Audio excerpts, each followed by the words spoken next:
Bab 68 Pen. Nun, demi pena dan apa yang mereka tulis. Engkau, wahai Muhammad peace be upon him, dengan sebab nikmat pemberian Tuhanmu bukanlah seorang gila, sebagaimana yang dituduh oleh kaum musyrik, bahkan engkau adalah seorang yang bijaksana. Dan sesungguhnya engkau tetap beroleh pahala yang amat besar, yang tidak putus-putus, sebagai balasan bagi menjalankan ajaran Islam. Dan bahawa sesungguhnya engkau mempunyai akhlak yang amat mulia. Maka tidak lama lagi engkau akan melihat dan mereka juga akan melihat. Siapakah orangnya yang gila di antara kamu semua? Sesungguhnya Tuhanmu, dialah jua yang lebih mengetahui akan orang yang sesat dari jalannya dan dialah jua yang lebih mengetahui akan orang-orang yang mendapat petunjuk. Oleh itu, berpegang teguhlah pada ajaran Islam yang sedang engkau amalkan dan janganlah engkau menurut kemahuan orang-orang yang mendustakan agama Allah. Mereka suka kalaulah engkau bertolak ansur, menurut kemahuan mereka, supaya mereka juga bertolak ansur berlemah lembut pada zahirnya terhadapmu. Dan janganlah engkau berkisar dari pendirianmu yang benar dan jangan, menurut kemahuan orang yang selalu bersumpah, lagi yang hina pendapatnya dan amalannya. Yang suka mencaci, lagi yang suka menyebarkan fitnah hasutan untuk memecah belahkan orang ramai. Yang sering menghalangi amalan-amalan kebajikan, yang melanggar hukum-hukum agama, lagi yang amat berdosa. Yang jahat kejam, yang selain itu tidak tentu pula bapanya.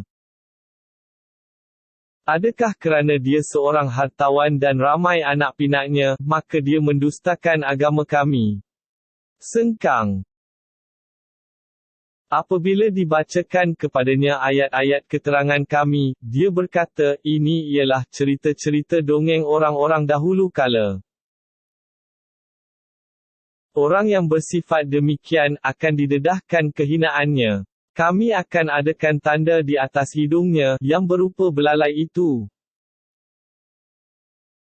Sesungguhnya kami telah timpakan mereka dengan bala bencana, sebagaimana kami timpakan tuan-tuan punya kebun, dari kaum yang telah lalu, ketika orang-orang itu bersumpah, bahawa, mereka akan memetik buah-buah kebun itu pada esok pagi.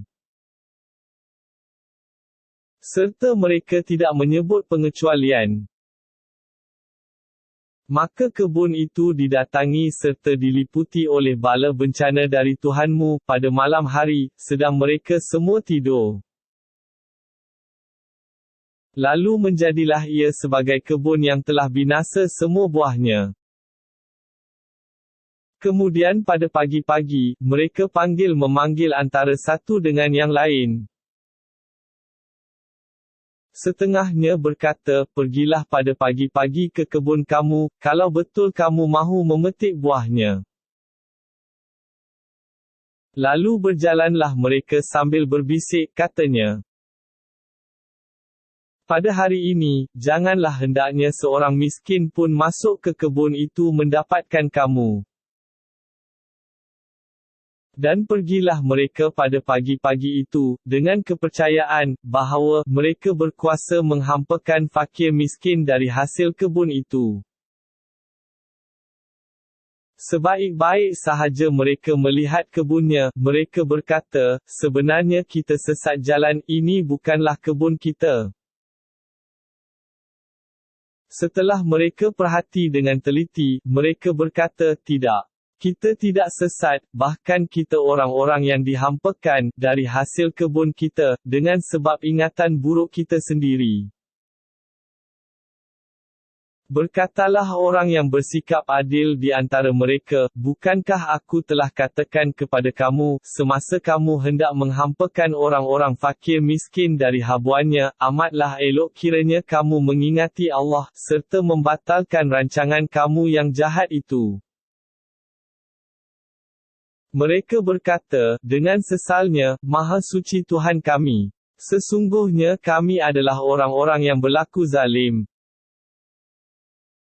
Kemudian setengahnya menghadap yang lain, sambil cela-mencela.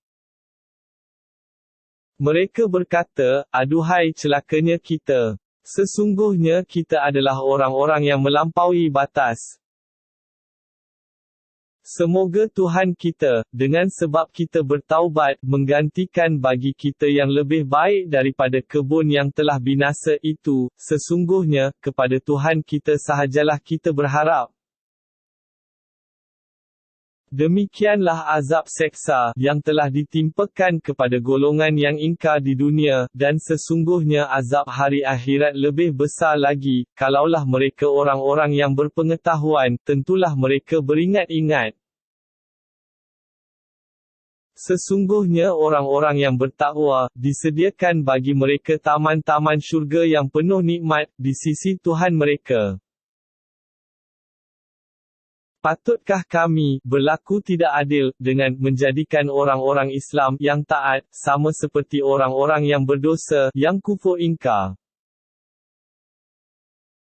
Apa sudah jadi kepada akal kamu? Bagaimana kamu menetapkan hukum yang terang-terang salahnya itu? Adakah kamu mempunyai sesebuah kitab dari Allah, yang kamu baca dan pelajari?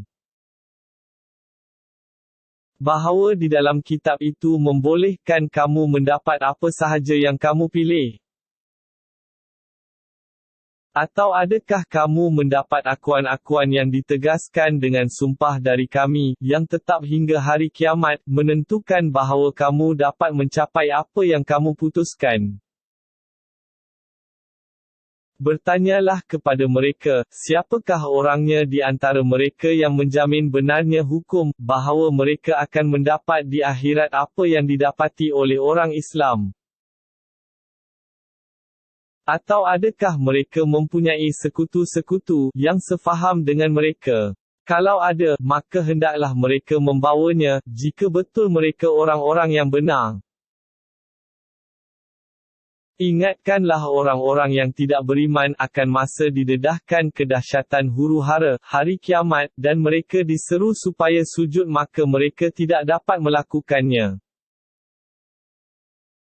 Sambil pandangan mereka tunduk malu, serta mereka diliputi kehinaan dan sesungguhnya mereka, di dunia, dahulu telah pun diseru supaya sujud tetapi mereka enggan, sedang mereka dalam keadaan sihat.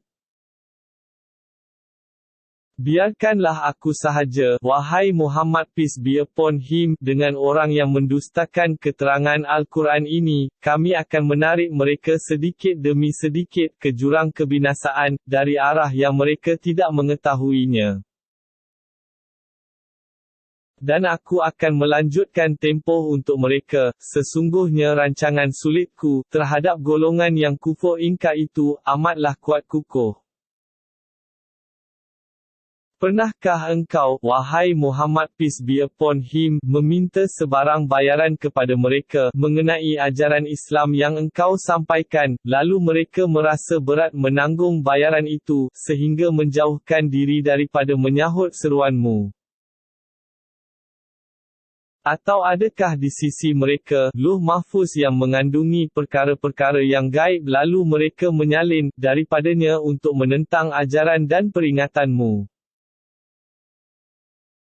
Maka bersabarlah, wahai Muhammad peace be upon him, menerima hukum Tuhanmu, memberi tempoh kepada mereka, dan janganlah engkau bersikap seperti orang yang telah ditelan oleh ikan. Ingatlah kisahnya, ketika dia berdoa merayu dengan keadaan sesak sebab terkurung dalam perut ikan. Kalaulah dia tidak didatangi nikmat pertolongan dari Tuhannya, nescaya tercampaklah dia ke tanah yang tandus di tepi pantai, dalam keadaan dia ditempelak kerana salah silapnya. Selepas itu Tuhannya memilihnya, serta menjadikan dia dari orang-orang yang soleh. Dan sesungguhnya orang-orang yang kafir itu, hampir-hampir menggelincir dan menjatuhkanmu dengan pandangan mereka, yang penuh dengan permusuhan dan kebencian, semasa mereka mendengar Al-Quran sambil berkata, sebenarnya, Muhammad peace be upon him itu, sungguh-sungguh orang gila. Padahal Al-Quran itu tidak lain hanyalah peringatan bagi umat manusia seluruhnya.